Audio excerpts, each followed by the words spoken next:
Dear student, in the last lecture, I told you about the architecture of 8259. In that part, I told you about this priority resolver and the three checks for the interrupt to being serviced. Okay. So how the interrupt being serviced? If an interrupt occurred, then this register will inform. If interrupt is non-masked, then this register will inform. And if an interrupt is being serviced, then this register will inform. And if an interrupt has passed these three checks, then this priority resolver will send the interrupt through this INT pin.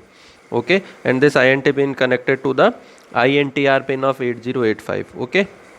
Now, this part I didn't explain in the last lecture.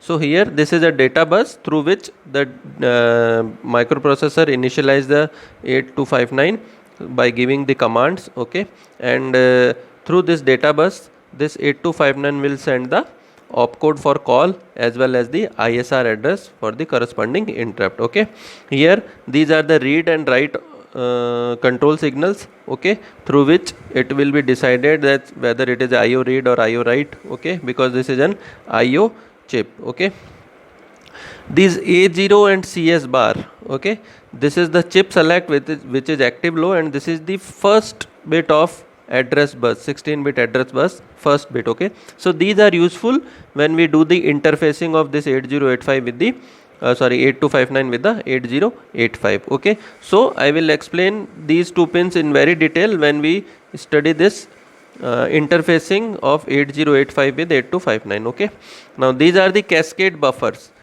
and comparator. See here it is written cascade buffer and comparator. Okay, now these are the cascade lines which are connected, and these are bidirectional. Okay, and this is the signal SP oblique EN bar, SP bar oblique, which is an active low signal. Okay, so now I will tell you what are the uses of these cascade line. Okay, so see here in this diagram, now this is the 8085. Okay, this is microprocessor, this is the 8259. Okay, and these are the interrupt lines of these 8259. So total 8 interrupts, IR0 to IR7. IR0 is of highest priority interrupt for 8259 and IR7 is the lowest priority interrupt. Okay, so whenever any interrupts occurs, this interrupt inform the 8259 and 8259 will interrupt the microprocessor through this INT signal, and this line go to INTR of this 8085.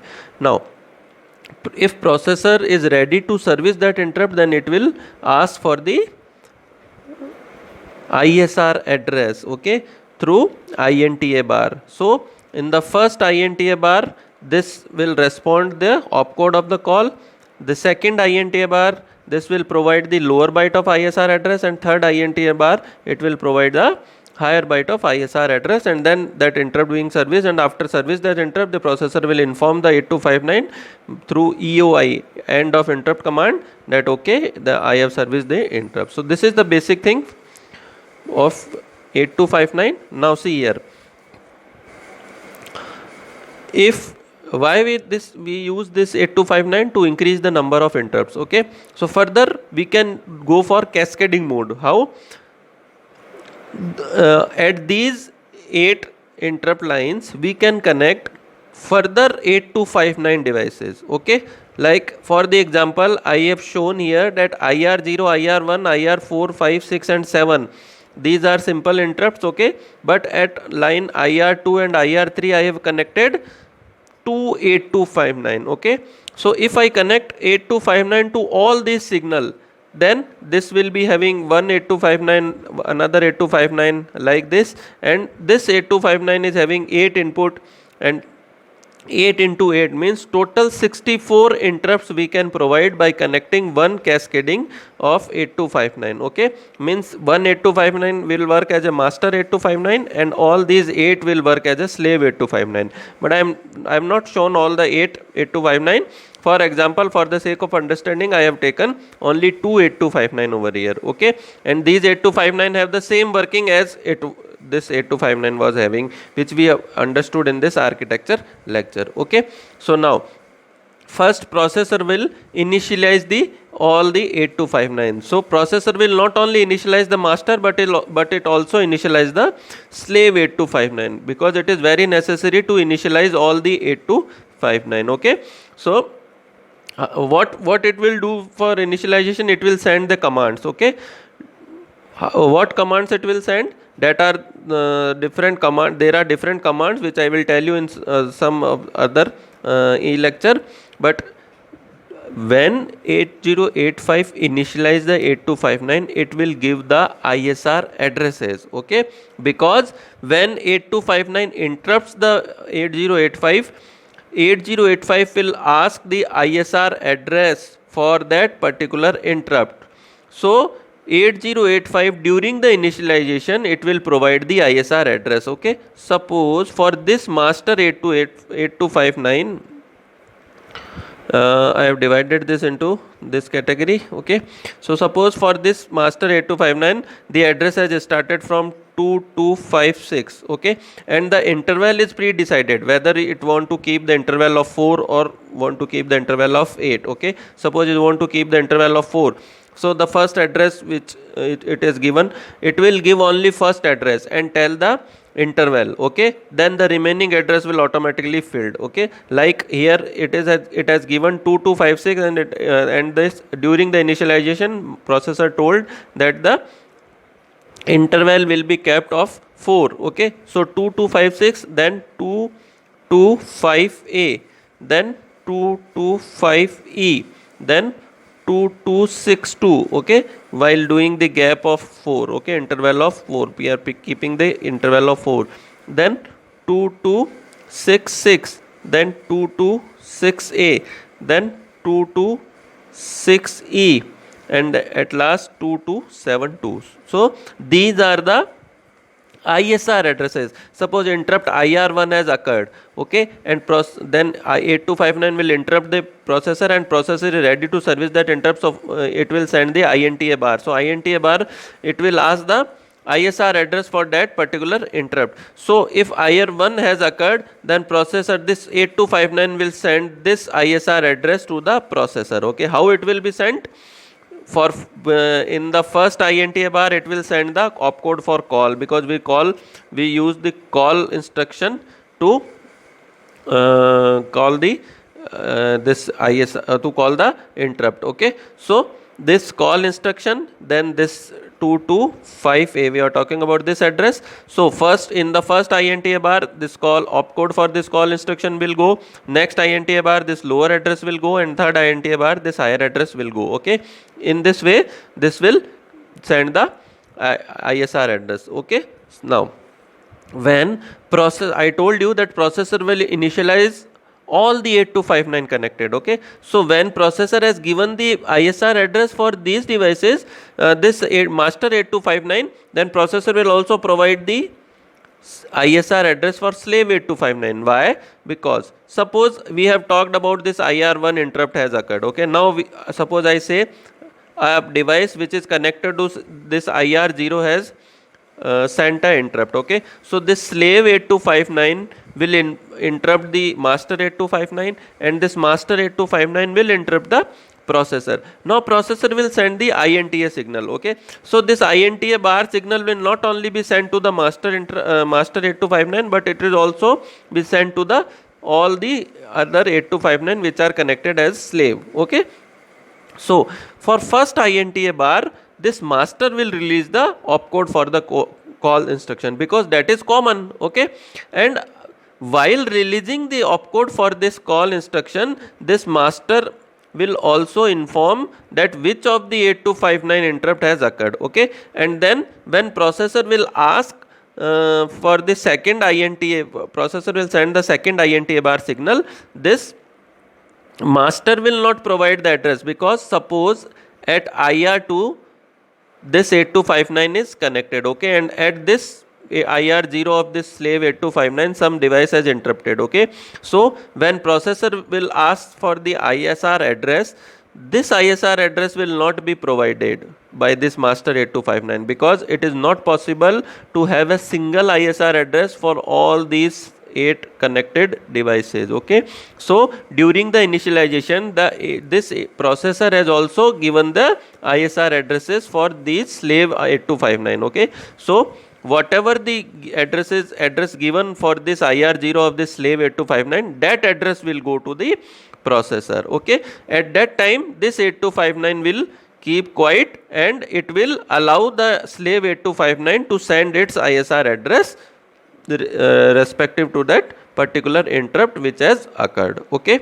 one more thing that I want to tell you, this 8085 will tell this this 8259 that you are the master and how many of the slaves are connected at which pins. Okay, so this 8085 during the initialization, this 8085 will tell the 8259 that at these number of pins the slaves are connected, as well as this 8085 while initialization, this 8085 will tell the slave their slave ID. Okay, how many slaves we can connect to this master 8259? 8 number of slaves. Okay, starting from 0 to 7. So it will, this processor during initialization, this processor will provide the IDs. Okay, so ID will start from 0, 1, 2. Here it is connected on 2, so it is 2. Here it is connected on 3, 3, 4, 5, 6, 7. Okay, these are the ID number. Okay, slave ID. So 8085 will provide the slave ID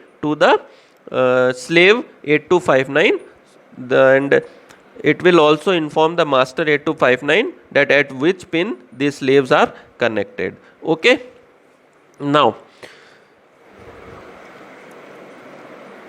in the initialization all this is done by the processor. Okay, now suppose, see here, for example, this IR0 at suppose a printer is connected over this IR0 and at this IR0 keyboard is connected. Okay, now the printer has sent the interrupt through this IR0 to this 8259 slave 8259, and keyboard has also sent an interrupt to this slave 8259. Okay, now this slave 8259 will interrupt this master 8259 and this slave will also interrupt this master 8259. Both are in the anticipation that yes, we have sent the highest priority interrupt from us. Now both are in the anticipation to being serviced by the processor.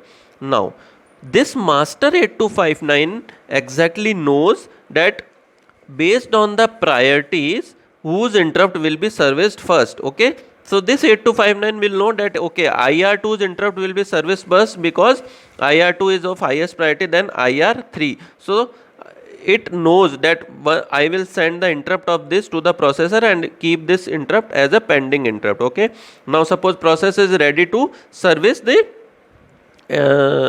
interrupt of this 8259, so it will send the INTA. So at the first INTA, this 8259 master 8259 will send the opcode of the call, and during between the first INTA and second INTA, this master will inform the slave that yes, you are selected, now you send the ISR address, I will not send the ISR address. Okay, so this will be informed by this cache line. In this architecture here, see here, these are the cascade lines. Okay, cache 0, cache 1, cache 2, these are connected to cascade buffer at comparator. Okay, so through these lines, see here, I am drawing these lines.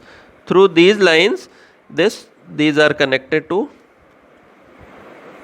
I am drawing a rough diagram to explain you, but you can draw the neat and clean diagram. Okay, no, all the 8259 they are connected to these lines, cache lines. Okay, so why we have used 3 cache lines? Because if suppose at all these pins all the slave 8259s are connected, 8 8259, so by among these 8 8259 slave 8259 we require 3 line to select one out of those 8. Okay, so if suppose it is 0 0 0 is given, so this will be selected. If here no slave 8259 is connected, so suppose this has sent and this has sent the interrupt, so according to us this is to be serviced first because it is of highest priority than this. So it will 8259, this master 8259 will inform to this slave 8259, this will go to all the slave line, so this will give the 0 1 0, so this is the number 2,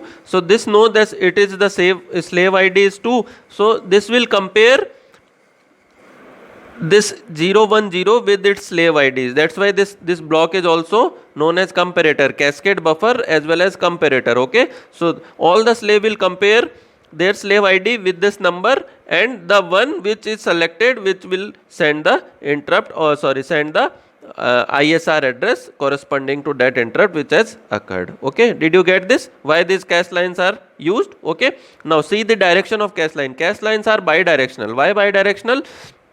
Because master will send the cache one number to through these cache lines, and slave will receive the one number through this cache lines. Okay, so at the point of master, it will send the number, and at the slave it will receive the number. That's why in the architecture they are shown as bidirectional. Okay, now I hope it will be clear. It is clear to all of you. Now see, during the initialization, the 8085 has to inform that you are the master and you are the slave. Okay, so for that purpose, here a signal is used like SP bar oblique EN bar. So this EN bar is used for buffering in the 8086. Okay, here we are considering 8085, so this SP signal will come in the existent. And what this SP signal means? Slave program. Okay, so this will be connected here. Suppose I have drawn this SP bar oblique EN bar. Okay, so this will be connected to 1. Okay, yeah, or I can say VCC. Okay, because this is not a slave 8259, this is the master 8259, and this is an active low signal. That's why I connected to 1, so that it is known, it is connected to VCC, so that this 8259 can know that I am the master. And here this SP oblique EN bar is connected to ground. This is also connected to ground. Okay, so that they can know that they are the slave. Okay, so through this will know that I am the master. Through this will know we are the slave. Okay, during the initialization, this 8085 will initialize all the 8259 connected, and then it will provide the ISR addresses. Okay, and this is also intimate that at what number of pins this master have the slaves, and this also give this 8085 will also provide the slave ID to all the connected slave 8259. Okay, so while sending the interrupt, this 8259 will first check the these three checks. Okay, first the interrupt has to occur, it should be unmasked, and it should not being serviced, or the other higher priority should not being serviced. Then only that interrupt will go to the 8085. Okay, thank you.